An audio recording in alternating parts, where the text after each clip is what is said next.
It amazes me to see how great of an audience we have. Our fans and listeners rock. Jill, don't you agree? Absolutely, we have the best audience on the planet. Welcome to the Crime Bull podcast, everyone, with Bill and your girl Jill. True crime, no bull. Okay, let's get started. You've asked us to take a deep dive into the Missy Bevers case, and it's a fascinating one, to say the least. It's been years since this fitness instructor was found murdered in a Midlothian, Texas church, and there are still so many unanswered questions. It's a case that really captures the imagination, partly because of that chilling surveillance footage showing a person in full tactical gear roaming the church just before Missy's murder. This wasn't a simple break-in. The level of premeditation is what makes this so unsettling, and it's what keeps people coming back to it trying to figure out what happened. So for those who might not be familiar with the details, let's set the stage. It was April 18th, 2016, a seemingly ordinary Monday morning. Missy Bevers arrived at the Creekside Church of Christ a little after 4:20 a.m.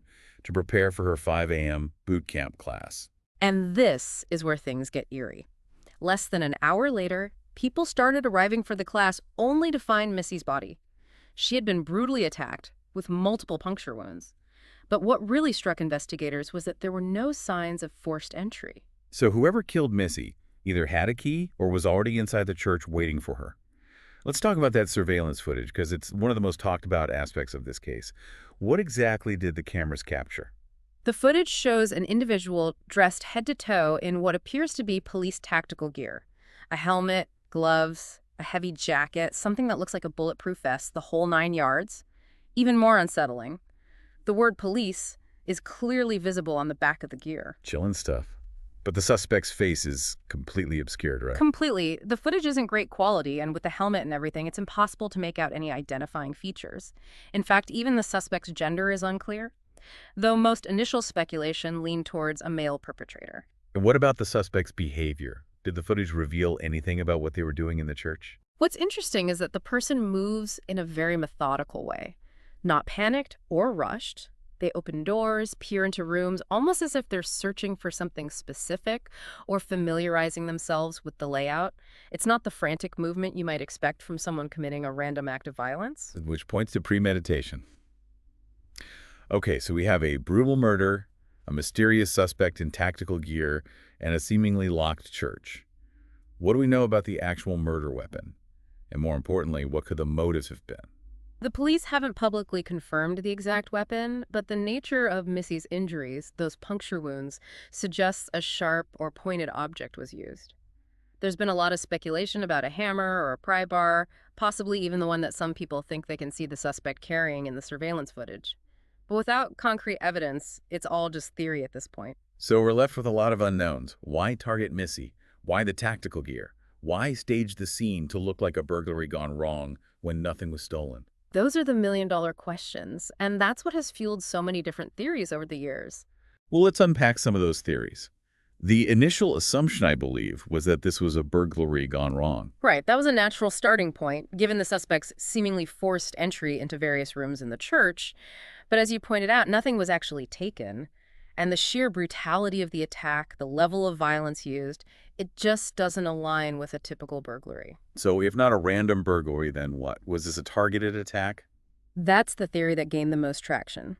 The tactical gear, the knowledge of Missy's schedule, knowing she'd be at the church alone at that early hour, all of it suggests premeditation and a specific intent to harm her. So we're looking for a motive tied to Missy herself. Did investigators uncover any personal conflicts in Missy's life that might explain why someone would want to hurt her? Investigators dug deep into Missy's personal and professional life, looking for any signs of trouble, anyone who might have harbored a grudge against her. There were some rumors circulating at the time, weren't there? Something about marital problems or possible affairs. Yeah, those rumors did surface, but none were ever substantiated. Missy was a well-respected figure in the community, but as with any case like this, investigators had to explore all angles. They also looked into whether there might have been any professional jealousies within the fitness community. Competition in that world can be pretty intense, I imagine. Absolutely, and naturally, Missy's husband, Brandon, was also scrutinized, as is often the case in these situations. However, he was out of town at the time of the murder and was quickly cleared by the police. So it seems the people closest to Missy were ruled out fairly early on.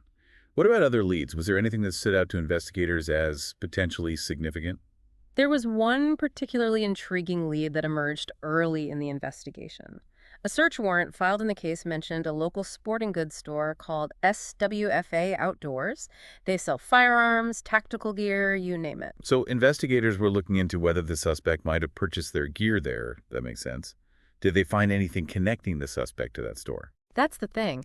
It's still unclear whether that lead ever panned out. There were even unconfirmed reports of some kind of flirtatious messages between someone connected to Missy and an employee at SWFA. Wow, that adds another layer of complexity to this whole thing. Yeah. Was it ever confirmed who was sending those messages? Unfortunately, no. Like a lot of aspects of this case, that detail remains shrouded in mystery. It's a tantalizing lead, but whether it was relevant to the murder or just a coincidence is something we may never know for sure. Okay, so we've got a possible connection to a sporting goods store, but no confirmation that it led anywhere. What other avenues did investigators explore? Well, given Missy's active social media presence, the idea of a stalker or an obsessed admirer was always a possibility. She was very open about her life online, and that kind of visibility can, unfortunately, attract unwanted attention. It's a chilling thought that someone could use those seemingly harmless posts to track her movements or learn her routines. But the tactical gear, that doesn't scream obsessed fan, does it? That's a good point. And it's one of the reasons why that particular theory, while plausible, didn't fully satisfy investigators. The level of planning, the choice of disguise, suggested something more calculated, perhaps even someone with experience in that type of gear. Which brings us to one of the most captivating theories in this case. Yeah. The possibility of a law enforcement or military connection. What led investigators down that path? It was primarily the suspect's appearance in the surveillance footage.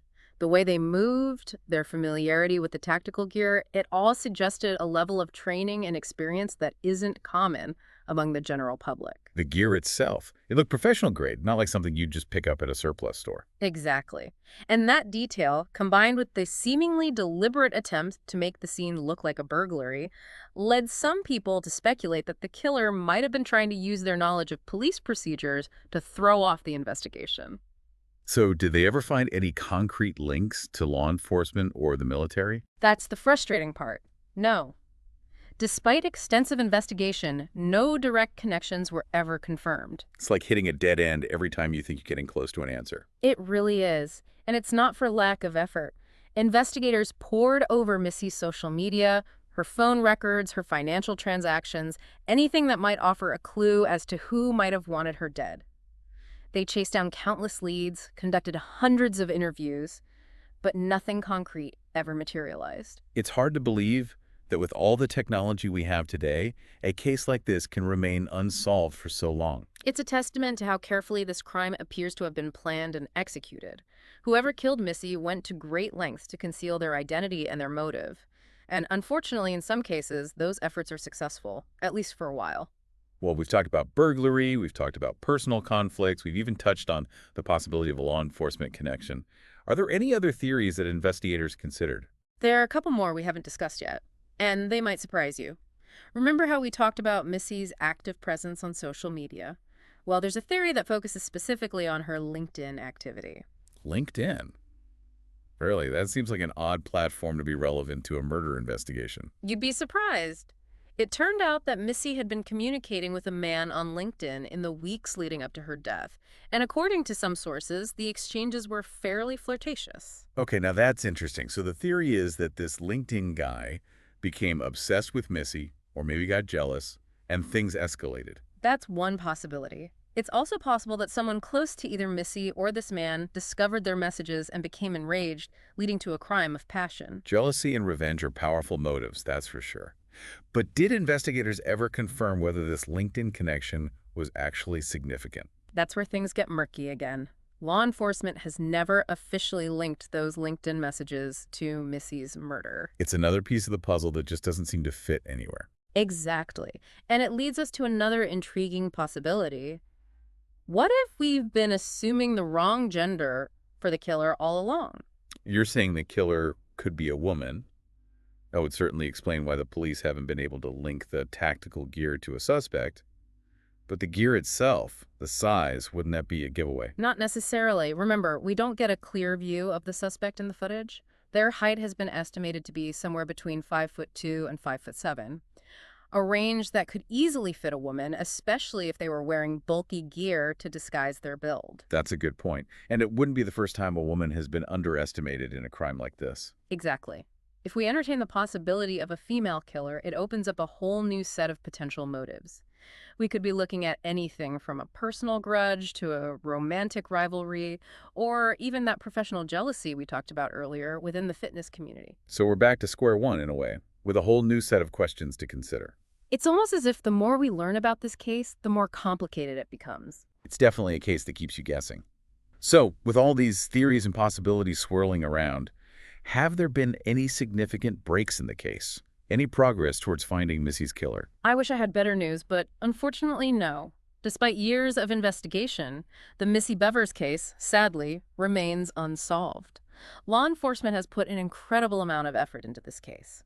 Countless leads, interviews, forensic analysis, but nothing has resulted in a definitive answer.